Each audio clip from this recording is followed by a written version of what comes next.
incrível, Jesus é top, né? Quando Jesus abria a boca, só saía pérolas, mas as pessoas, elas estavam cegas e surdas, algumas delas não conseguiam entender, a maioria delas.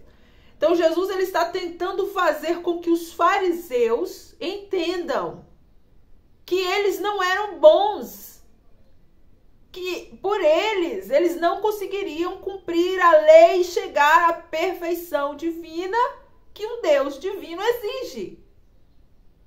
Seria impossível para eles. Mais adiante, os discípulos começam a entender isso. Jesus estava fazendo eles entenderem. Mais adiante, os discípulos começam a ter essa percepção. E aí chega uma hora que eles falam assim, quem poderá então se salvar? Jesus vai estreitando tanto o negócio que eles falam assim, uai, então acabou, tá todo mundo ferrado, porque quem poderá então se salvar? E aí Jesus vai e dá ali a conclusão final.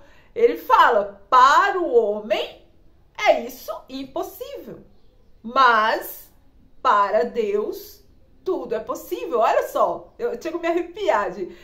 Os ensinamentos de Cristo são assim, extraordinários.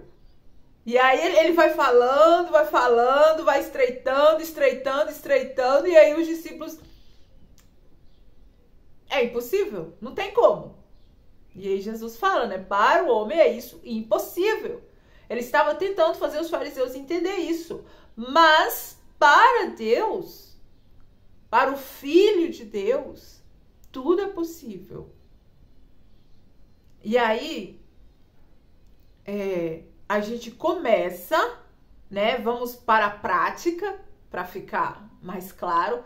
Aí a gente começa no dia a dia da nossa caminhada, a gente começa a ler essas coisas, buscar a direção, buscar o Espírito Santo. E o Espírito Santo, ele começa a nos conduzir, a nos guiar no nosso dia a dia mesmo, na prática do nosso dia a dia. Por exemplo, um dia questionando a Deus sobre esse versículo, sobre chamar o irmão de louco, né? Se você chamar seu irmão de louco, você já é réu de inferno. E aí eu falei, Deus, é impossível às vezes não criticar alguém, não chamar alguém de louco, não dizer que alguém é impossível. E aí o Espírito Santo ministrou no meu coração o seguinte, as pessoas, às vezes, elas estão tão feridas, o passado delas, a vida delas foi tão difícil, que se você chegar para ela e você chamar ela de louca, de tola, de estúpida ou de alguma palavra que para você não é nada, para ela é a morte, para ela é o fim, para ela pode abrir um gatilho que ela pode até cometer um suicídio por causa de uma palavra que você disse, que para você acha que não é nada. Mas para ela pode ser o fim da vida, pode ser a morte. Então, por isso você pode ser réu do inferno, por chamar o seu irmão de louco. E aí o Espírito começou a me trazer todos os versículos da Bíblia que fala sobre o poder da palavra, que fala como devemos controlar a nossa língua, que a nossa língua e foi me trazendo isso e eu fui entendendo, né, a importância de gerar vida através da minha boca e não gerar morte. E aí o Espírito é que foi me conduzindo, me guiando, e aí na minha jornada pedindo para o Espírito desenvolver em mim o domínio próprio, para ele me ajudar, para ele poder me controlar, para ele me guiar, porque eu não conseguia, às vezes as coisas saía de maneira, às vezes no piloto automático ali, às vezes reproduzindo um padrão mental que foi estabelecido em mim. Essa é a nossa natureza.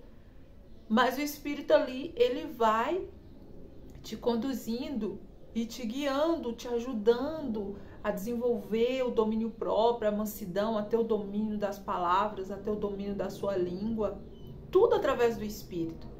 E aí, quando você está nessa jornada, você vai cometer erros, você vai sim, vai cometer, vai falar muitas vezes o que não deveria ter falado. Só que, quando você está na jornada com o Espírito Santo de Deus, quando você está depositando a sua fé em Jesus e você comete um pecado, você comete um erro, um deslizes, não com intenção de coração, mas por causa da sua natureza, então o sangue de Jesus ele está sobre você. Então você não é mais réu de juízo, você não se torna réu. Por quê? Porque o sangue está te cobrindo. Porque Jesus está sobre você, o Espírito está sobre você. Então, isso não permite que você seja réu. Por quê? Porque você não vive mais pela lei, mas vive pela fé no Filho de Deus. Então, entende a diferença? E aí a gente vai sendo guiado, conduzido, melhorado, sendo santificado pelo Espírito Santo de Deus. E aí, claro que sempre vai ter a minha escolha, né? Se eu vou escolher buscar a Deus ou não, me esforçar para permitir que o Espírito faça a obra completa em mim ou não, se eu vou obedecer aquilo que às vezes o Espírito me direciona,